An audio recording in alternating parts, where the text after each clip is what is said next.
মিতুর এই এক সপ্তাহ ধরে টেনশনের শেষ নেই। যবে থেকে শুনেছে ওর কলেজের অধ্যাপিকা অবন্তিকা ম্যাডাম ওকে দেখতে আসছেন। ম্যাডাম যদিও ভীষণ ভালো মানুষ, ওকে কতবার বাড়িতে ডেকে পড়িয়েছেন, খাইয়েছেন, কিন্তু এবার নিজের একমাত্র ছেলের জন্যে পাত্রী নির্বাচন বলে কথা। মিতুকে তো ম্যাডামের পছন্দ নাও হতে পারে। মিতুর মা মিতুকে দিন রাত বলছেন, মুখে ফেস প্যাক মাখ, হলুদ বেটে লাগা, শাড়ি সামলানো প্র্যাকটিস কর।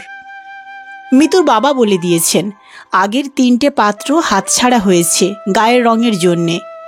অবন্তিকা ম্যামের ছেলে উচ্চশিক্ষিত, প্রতিষ্ঠিত, এ পাত্র যেন হাতছাড়া না হয়। মিতু ভেবেই পাচ্ছে না তাকে যদি কারোর পছন্দ না হয় এখানে ওর কি করার আছে।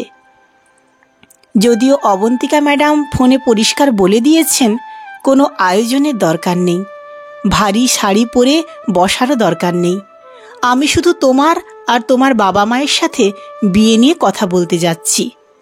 কিন্তু তাতে কি হয় আবার? মিতুর মা নতুন শাড়ি, ম্যাচিং গয়না সব এনে দিয়েছেন। মিতুর বাবাও ইলিশ, গলদা চিংড়ির অর্ডার দিয়ে রেখেছেন। এ পাত্র কোনোভাবে মিস করা যাবে না। মিতুও ভয়ে ভয়ে আছে। অবন্তিকা ম্যামের ছেলেকে একবার মাত্র দেখেছে, সে খুব শান্ত, স্বল্পভাষী আর সুপুরুষ। মিতু এটাও শুনেছে সে নাকি প্রতি বছর স্কলারশিপ পেয়ে টপার হতো ইঞ্জিনিয়ারিং কলেজের, আর এখন ভালো পদে ভালো মাইনের চাকরি করে।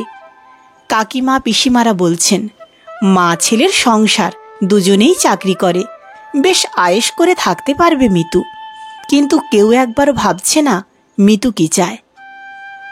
অবন্তিকা ম্যাডামের স্বামী মারা গেছেন বছর 5 আগে। বাড়িতে লোক বলতে ম্যাডাম আর একমাত্র ছেলে আয়ুষ। ম্যাডাম মিতুদের কলেজের ইংরেজির শিক্ষিকা, শিখতে আর শেখাতে খুব আগ্রহ ওনার। তাই কলেজের ছুটির দিনে তিনি ছাত্রছাত্রীদের নিজের বাড়িতে ডেকে পড়ান, কিছু অসুবিধা হলে বুঝিয়ে দেন আর রান্না করে খাওয়ান প্রায়। মিতুকে ম্যাডাম বেশ ভালোবাসেন লেখাপড়ায় ওর আগ্রহের জন্য।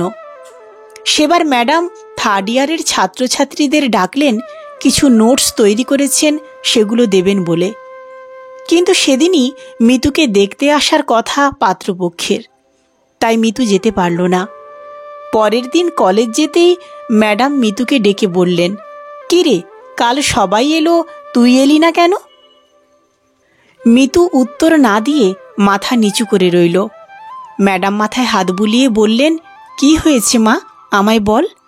মিতু বলল, পাত্রপক্ষ দেখতে এসেছিল ম্যাম, তাই কাল যেতে পারিনি। তাহলে তোর বিয়ে ঠিক হয়ে গেল গ্র্যাজুয়েশন শেষের আগেই? সবে তো 3rd ইয়ারে উঠলি।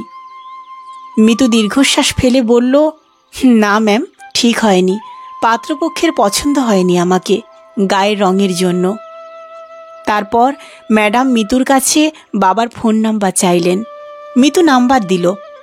দিন 3 পর মিতুর বাবা আনন্দে আত্মহারা হয়ে জানালেন, অবন্তিকা ম্যাম নিজের ছেলেকে নিয়ে স্বয়ং আসছেন ওদের বাড়ি বিয়ের কথা বলতে। নির্দিষ্ট দিনে তো হই হই কাণ্ড মিতুদের বাড়িতে। মিতুর মা আর পিসি রান্নাঘরে ঢুকেছে সেই ভোরে। খাসির মাংসের গন্ধ ভেসে আসছে এখন। অবন্তিকা ম্যাডামের গাড়ি বাড়ির সামনে থামতেই মিতুর বাবা আর কাকা আপ্যায়ন করে বাড়িতে আনলেন ওনাদের। সাজানো ঘরে বসিয়ে মিতুকে ডাকলেন। মিতু শাড়ি পরে হাতে শরবতের গ্লাস হাতে ভয়ে ভয়ে ঘরে ঢুকল। অবন্তিকা ম্যাম বলে উঠলেন, এই আয়ুষ, ওর হাতের গ্লাসগুলো ধরে নে, শাড়ি পরে হাঁটতেই পারছে না, পড়ে যেতে তো পারে। তারপর মিতুর দিকে তাকিয়ে বললেন, তোকে তো আমি বলেছিলাম শাড়ি পরার দরকার নেই, যে পোশাক পরে তুই স্বাচ্ছন্দ্য বোধ করবি সেটাই পরবি। আমার বাড়ি সরস্বতী পুজোর দিন তো দেখেছি শাড়ি পরে নাকানি চুবানি খাচ্ছিলি, আমি পরিয়ে দিয়েছিলাম সেদিন তোকে। মিতুর কাকিমা বলে উঠলেন, শাড়ি নারীর আদর্শ ভূষণ। অবন্তিকা ম্যাম বললেন, না বোন, আদর্শ ভূষণ বলে কিছু নেই, যে যেটা পরে লজ্জা নিবারণে সক্ষমতা বোধ করে সেটাই তার জন্যে আদর্শ পোশাক।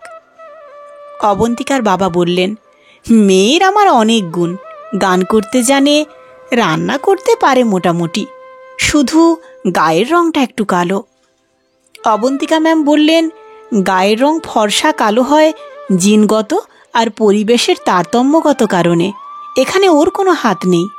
হ্যাঁ, আপনার মেয়ে অনেক গুণী, শুধু ভালো গান গায় না, ভালো লেখাপড়াও করে। ওর গান আমি শুনেছি।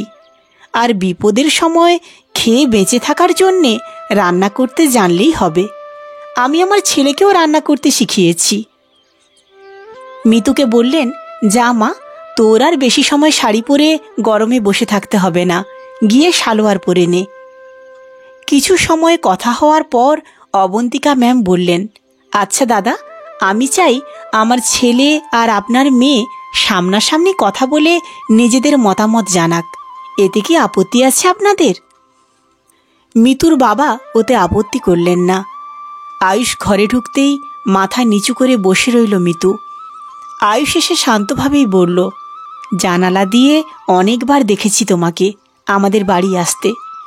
বন্ধুদের সাথে হেসে গল্প করার সময় কিন্তু এত শান্ত মনে হয়নি তোমায়।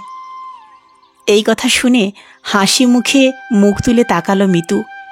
আয়ুষ বলল, আচ্ছা, আমাকে পছন্দ তোমার? মিতু এই প্রশ্নটা শুনে অবাক হয়ে সম্মতি জানালো শুধু। আয়ুষ বলল, তোমাকে কিন্তু আমার খুব পছন্দ, মা আমার মত নিয়েই এখানে এসেছেন। আচ্ছা মিতু, বিয়ে করার জন্যে তুমি কি মানসিকভাবে প্রস্তুত? মিতু মিনমিনে গলায় বলল, গ্র্যাজুয়েশন শেষ করে বিয়ে করতে চাই। আয়ুষ হেসে বলল, মা তো তোমার বাবাকে সেই কথাই বলবে আজ। এই কথা শুনে মিতু ভীষণ খুশি হলো। জমে উঠল গল্প। মিতু বলল, আচ্ছা, তোমার কখনো কাউকে ভালো লাগেনি? আয়ুষ হাসতে হাসতে বলল, লেগেছিল তো, ক্যাটরিনা কাইফকে। মিতু এবার খিলখিলিয়ে হেসে উঠল। আয়ুষ জিজ্ঞেস করল, আর তোমার? মিতু ফট করে বলে ফেলল, একটা সিনিয়র দাদাকে ভালো লাগতো, কিন্তু তার গার্লফ্রেন্ড আছে। বলেই ভয়ে ভয়ে বলল, এর জন্যে তুমি কি আমাকে বিয়ে করবে না? আয়ুষ মুচকি হেসে বলল, ভালো তো লাগতেই পারে, তার জন্যে বিয়ে ক্যান্সেল হবে কেন? বরং বিয়ে হবেই হবে, কারণ যে মনের কথা স্বীকার করতে পারে তার মতো খাঁটি মানুষ আর হয় না। যাই হোক, অবন্তিকা ম্যাম দুজনের মত জানতে চাইলে দুজনেই সম্মতি জানালো। মিতুর পরিবারের সবাই খুব খুশি, কিন্তু রাতের খাবার কিছুতেই খেতে চাইলেন না ম্যাডাম। অনেক জোরাজুরির পর ম্যাডাম বললেন, খেতে পারি, তবে পাত্রী দেখতে আসার জন্যে নয়, ওর শিক্ষিকা হিসাবে খেতে পারি। মিতুর বাড়ির লোক রাজি হলো। যাওয়ার সময় অবন্তিকা ম্যাম মিতুর হাতে একটা সোনার আংটি পরিয়ে দিয়ে বললেন, আপনার মেয়েকে আমি আমার ঘরে নিয়ে যাব, তবে এখন নয়, ওর ফাইনাল পরীক্ষার পর। আর মিতু, শুধু গ্র্যাজুয়েশন নয়, আরও অনেক লেখাপড়া শিখে স্বাবলম্বী হতে হবে তোর। মিতুর বাবাকে ম্যাডাম বললেন, দাদা, একটা মেয়েকে মিষ্টির প্লেট সাজিয়ে নিজেকে পছন্দ করানোর জন্য সেজে গুজে বসে প্রত্যাখ্যিত হওয়ার যন্ত্রণা আপনি বুঝবেন না। কতটা খারাপ লাগে মেয়েটার সেটা আপনি জানেন না। আমি আমার ছেলের সম্মতি না থাকলে, বিয়ে দেব নিশ্চিত না জানলে এইভাবে আসতাম না। যদি পাত্রী আপনার পছন্দ হবে তার কারণ আপনার জানা থাকে, আগে থেকে খোঁজ খবর নিন। যদি মনে হয় বিয়েটা হওয়ার সম্ভাবনা বেশি, তবেই পাত্রী দেখতে যান। না হলে শুধু শুধু একটা মেয়েকে অনেক মানসিক কষ্ট পেতে হবে আপনাদের থেকে প্রত্যাখ্যিত হওয়ার কারণে। কলমে শ্রাবন্তী মিস্ত্রি, কণ্ঠে আমি সুদীপ্তা। গল্প পাঠটি আপনাদের কেমন লাগলো অবশ্যই কমেন্ট করে জানাবেন। আপনাদের মতামত আমার কাছে অনেক মূল্যবান। গল্পটি যদি ভালো লেগে থাকে, লাইক, কমেন্ট এবং শেয়ার করতে ভুলবেন না। যারা যারা আমার ইউটিউব চ্যানেল থেকে দেখছেন, অনুরোধ করব দয়া করে চ্যানেলটিকে সাবস্ক্রাইব করে রাখবেন, এবং যারা ফেসবুক পেজ থেকে দেখছেন তারা ফলো বাটনটি ক্লিক করে দেবেন, যাতে আমার গল্প পাঠগুলো আপনাদের কাছে সহজেই পৌঁছে যায়। ধন্যবাদ।